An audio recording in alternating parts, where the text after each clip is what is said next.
উনি সফরে বেরিয়েছেন হাদিস কালেকশনের জন্য। প্রচন্ড শীতের রাত। উনি মাগরিবের নামাজ, এশারের নামাজ পড়ে একটা মসজিদে শুয়ে পড়লেন, আর শুয়ে শুয়ে হাদিস পড়তেছেন। কি পড়তেছেন? কথা বলেন। আর মনে মনে ভাবলেন রাতটা মসজিদে কাটায় দিই, ফজরের নামাজ পড়ে আবার বেরোবো। কিন্তু দারোয়ান এসে বলে মসজিদে থাকতে পারবেন না, ওঠেন। দারোয়ান আছে না, কথা কন। আহমদ ইবনে হাম্বল বললেন, আমি শুধু রাতটা থাকতে চাই, আমি তো ফজরেরও মুসল্লি, ফজর নামাজ পড়বো তো এই মসজিদে, আমার থাকতে দাও। দারোয়ান তো দেয় না, কেন? মসজিদে থাকার জায়গা না, যান মিয়া।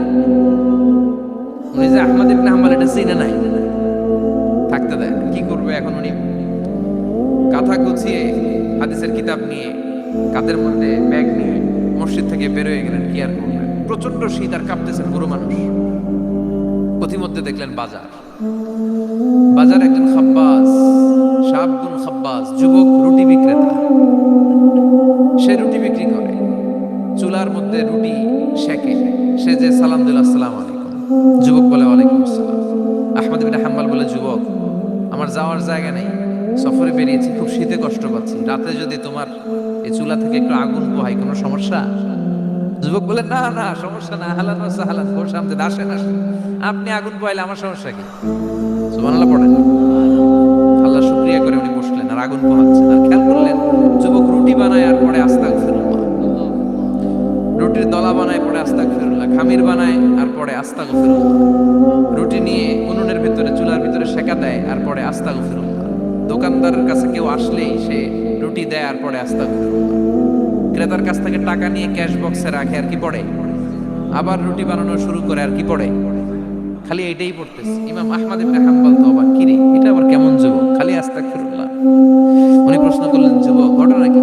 আসার পর থেকেই তোমার দেখতেছি তুমি রুটি বানাও, রুটি বিক্রি করো আর পড়ো আস্তাগফিরুল্লাহ, মালাকা ইয়া শাবাব।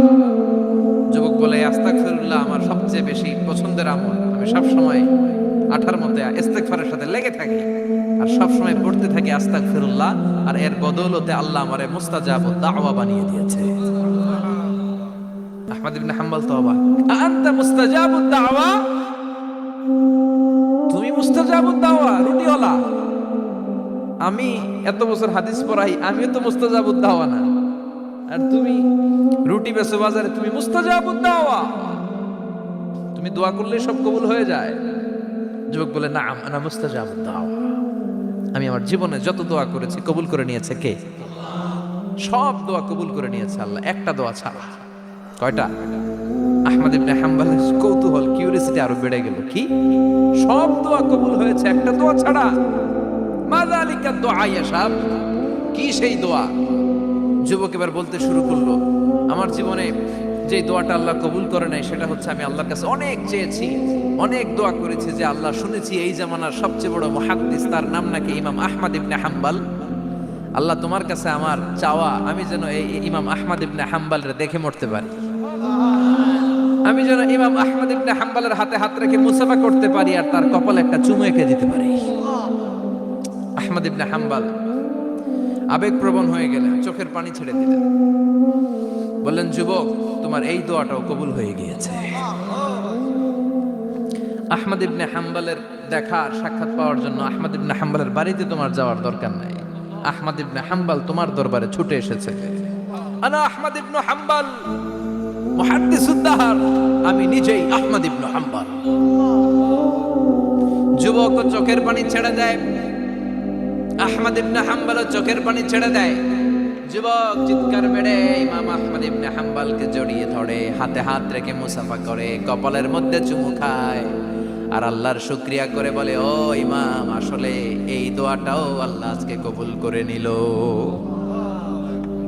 বিশ্বাস হয়? সবসময় ইস্তেগফার করলে আপনার দোয়াগুলোর এইভাবে কবুল করে নিবে কে?